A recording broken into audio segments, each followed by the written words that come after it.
Welcome to the Windows Computer and Technology channel. And in our tech news, we have an interesting story about something we talked about many years ago. I had actually forgotten about it. And it's Microsoft that had a project called Project Natick. And what it wanted to do is put data centers underwater in the seafloor because the natural cold water would cool it down properly and see how it works. It was really a experiment. And of course, you had these big data centers, big tubes with data centers that would put on the Ireland coast and about 117 feet below sea level. And they have removed the last one in the last week.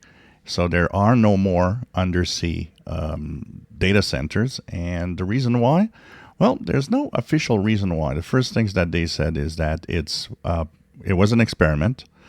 They did see that underwater or undersea data centers actually had 1/8 of the failures that they would encounter on regular data centers, which means they actually operated better, had less failure rates.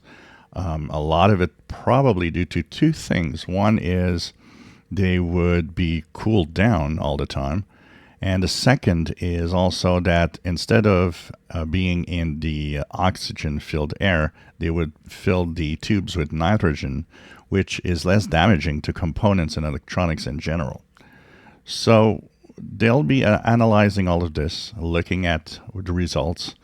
They're not saying that it's not going to happen anymore, but they do say that for now, no more data centers are underwater, and they will be just taking all the data, analyzing it, and seeing how they can apply maybe for future data centers or a different way of making data centers.